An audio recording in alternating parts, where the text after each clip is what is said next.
자, 업비트 워낙마켓에 아르키움 코인이 긴급 상장되면서 급하게 영상을 찍고 있는데요. 거래 개시는 보시는 것처럼 오후 2시로 예정되어 있습니다.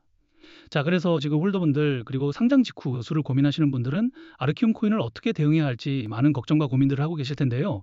오늘은 홀더분들이 투자하실 때 반드시 알고 가셔야 하는 내용만 빠르게 정리해 드릴 거라서 영상 끝까지 봐주시면 좋을 것 같습니다. 자, 먼저 아르키움 코인이 어떤 코인인지 간단하게 설명해 드리면, 아르키움은 단순한 결제나 전송 목적의 코인이라기보다는 암호화된 데이터를 안전하게 연산하고 검증 가능한 방식으로 처리하는 인코디드 컴퓨팅 네트워크입니다. 쉽게 말해서 AI, 디파이, 개인정보 보호, 온체인 데이터 처리 같은 영역에서 민감한 데이터를 노출하지 않고도 계산할 수 있게 만드는 프라이버시 컴퓨팅 내러티브를 가진 코인이라는 거죠.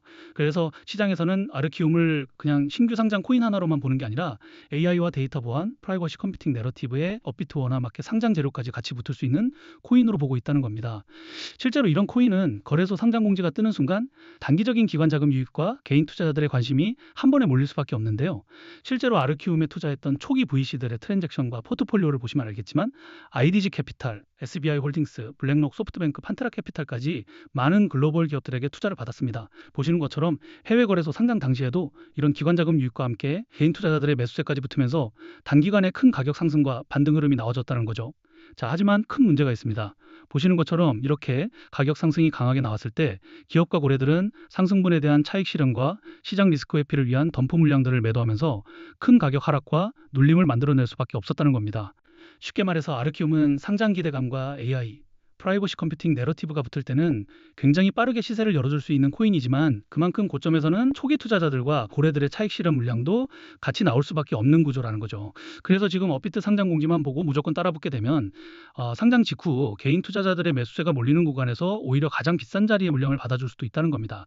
특히 이런 신규 상장 코인은 초반에 강하게 올라갈 때 이제 진짜 시작이다라고 생각하면서 따라붙기 쉽고, 반대로 갑자기 눌림이 나오면 역시 고점에 물렸구나 하면서 가장 애매한 자리에서 손절하게 되는 경우가 정말 많습니다. 자, 그래서 지금 아르키움 코인 홀더분들 그리고 상장 직후 매수를 고민하시는 분들은 이제 어떻게 투자를 해야 할지 많은 걱정과 고민들을 하고 계실 거예요.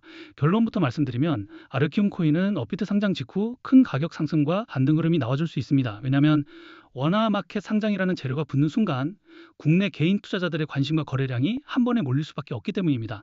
하지만 동시에 단기적인 가격 하락과 조정, 눌림도 언제든지 나와줄 수 있습니다. 왜냐하면 이미 해외 거래소에서 큰 가격 상승과 큰 하락을 한번 만들어냈고, 그 과정에서 위쪽에는 악성 매물과 초기 투자자들의 차익 실현 물량이 계속 쌓여 있기 때문입니다. 즉, 업비트 상장이라고 해서 가격이 계속 직선으로 올라가는 게 아니라 상장 직후 강한 매수세와 고래들의 덤프 물량이 같이 부딪히면서 위아래 변동성이 굉장히 크게 나와줄 수 있다는 거죠. 자, 그런데 여기서 많은 분들이 가장 크게 실수합니다. 상장 직후 가격이 강하게 올라갈 때는 이제 진짜 시작이다 하면서 뒤늦게 따라붙고, 막상 첫 고점 이후 눌림이 나오면 역시 고점에 물렸구나 하면서 가장 애매한 자리에서 손절하게 된다는 겁니다. 결국 강한 상승 구간에서는 비싼 자리에서 물량을 받고, 눌림 구간에서는 공포에 던지는 가장 위험한 실수를 반복하게 된다는 거죠.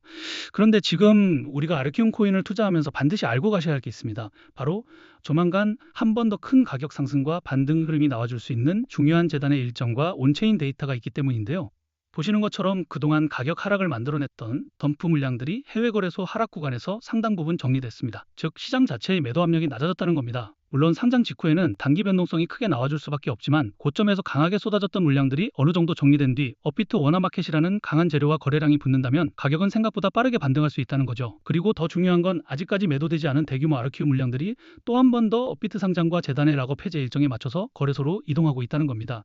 자, 이렇게 말씀드리면 시장에 매도 가능한 물량이 많아지는 거니까 가격 하락을 만드는 악재 요소 아닌가요? 이렇게 질문들을 주실 수 있는데, 꼭 그렇지만은 않습니다. 왜냐하면 결국 기업과 고래들도 초기에 투자했던 물량들을 아무 가격에나 던지는 게 아니라, 지금처럼 업비트 상장과 함께 개인 투자자들의 매수세가 몰리는 구간에서 더 높은 가격을 만들고 물량을 정리하기 위해서라도 큰 가격 상승과 반등 흐름을 먼저 만들어줄 수밖에 없기 때문입니다. 예시로 큰 논란이 됐던 건데요. 그동안 리플 재단과 코인 시장에서는 재단이 기업들에게 더 많은 투자를 받기 위해서 락업 해제 일정을 협업기관들에게 공개하고, 이 일정 전마다 가격을 상승시키고 고점에서 매도할 수 있게 하면서 협업기관들은 수익을 보고 재단은 더 많은 투자를 받았다는 겁니다. 그리고 여기서 더 중요한 거는 가격을 상승시키기 위해서 허위 사실이나 오해 소지, 즉 가격 상승 기대감을 일으킬 수 있는 호재를 발표하면서 인위적으로 가격을 펌핑시킨 뒤에 가격이 상승하면 개인 투자자들에게 물량을 몽땅 팔아치우면서 많은 수익을 받았다는 거죠. 자, 그래서 이러한 재단의 일정과 함께 차트를 보시면 알겠지만 이전 해외 거래소 상장 때도 기관들과 고래들은 재단의 일정에 맞춰서 거래소로 물량을 옮기고 거래량을 붙이면서 큰 가격 상승과 반등 흐름을 먼저 만들어냈었는데요. 그리고 이번에도 업비트 상장 공지 전부터 매수, 매집 흐름과 함께 거래소로 물량이 옮겨지고 있고 거래량과 함께 큰 가격 상승을 만들어주고 있다는 겁니다. 결국 기업과 고래들은 이번 업비트 상장 때 이 물량들을 더 높은 가격에서 정리하기 위해서라도 미리 거래소로 물량을 옮겼다는 거죠. 자, 하지만 여기서 반드시 알고 가셔야 할 게 있습니다. 그동안에는 이런 흐름을 몰라서 대응을 못했지만 지금처럼 악성 매물들이 해소되면서 나오는 조정과 흔들림에는 반드시 대처와 대응을 하셔야 한다는 겁니다. 왜냐하면 신규 상장 코인들은 초반에 수급이 한번 몰리면서 강한 가격 상승이 나와줄 수도 있지만 동시에 위에 쌓여있는 단기 차익 실현 물량과 악성 매물 때문에 흔들림도 굉장히 크게 나와줄 수 있기 때문입니다. 그리고 더 중요한 건 기업과 고래들이 가격 상승을 만들어줄 때 고점에서 재단의 락업 해제 일정과 덤프 물량들이 본격적으로 매도되기 전에 반드시 대응하셔야 한다는 겁니다. 왜냐하면 욕심 때문에 매도 타이밍을 놓쳐버리게 되면 또 한 번 더 대규모 물량이 쏟아지면서 큰 가격 하락이 나와줄 수밖에 없기 때문인데요. 자, 원래 락업 해제라는 것은 투자자 보호가 목적이지만 결국 이런 정보를 모르셨던 분들은 올라갈 때 매수하고 떨어질 때 매도하면서 손해를 볼 수밖에 없던 구조였다는 거예요. 특히 아르키움 코인처럼 업비트 상장 직후 개인 투자자들의 매수세가 한 번에 몰릴 수 있는 코인은 더 조심하셔야 합니다. 상장 빔이 나올 때는 다들 더 갈 것 같아서 못 팔고 첫눌림이 나오면 고점에 물린 것 같아서 가장 애매한 자리에서 던지게 되는데요. 결국 중요한 건 상장 직후 가격이 오르느냐가 아니라 그 상승이 나올 때 어디서 정리하고 어디서 다시 대응하느냐라는 겁니다. 자, 그래서 제가 아르키움 코인 커뮤니티에서 초기부터 활동하면서 아르키움 초기 투자 기업들의 트랜잭션과 포트폴리오 그리고 재단의 일정들을 계속 체크해보고 있는데요. 이 정보를 통해서 업비트 상장 이후 상승이 나올 때 어디서 매도해야 할지 목표 매도가 그리고 덤프 물량들이 전부 정리되고 나서 다시 재매수하는 시점들까지 다 공유해 드릴 거예요. 자, 그런데 이런 정보들을 영상 안에서 모든 분들에게 다 빠르게 공개해 드리고 싶은데 제가 저번에도 이런 정보를 모든 분들에게 공개했다가 유튜브 영상 정책 때문에 삭제된 적이 있었어요. 그래서 이제는 구독자분들에게만 따로 소통방에서 공유해 드리고 있는데요. 구독과 좋아요 안 눌러주신 분들은 그냥 구독과 좋아요만 눌러주시고 여기 010-2145-2133 제 개인 번호로 아르키움이라고 단 4글자만 문자 보내주시면 지금 자리에서 꼭 봐야 하는 목표 매도가 눌림 구간 대응 기준 덤프 물량 정리 구간, 그리고 다시 재매수를 준비해야 하는 체크포인트까지 공유해드리는 소통방에 바로 초대해드리겠습니다. 그리고 걱정들 하시는 게 이런 정보를 대가로 금전적인 요구를 하거나 투자 강요를 하거나 뭔가를 요구할까 봐 걱정을 많이 하시는데요. 그런 건 어디를 가시더라도 무조건 사기니까 절대 당하시면 안 됩니다. 저는 그런 거 없고 그냥 채널의 성장을 위해서 구독과 좋아요만 눌러주시면 좋을 것 같습니다.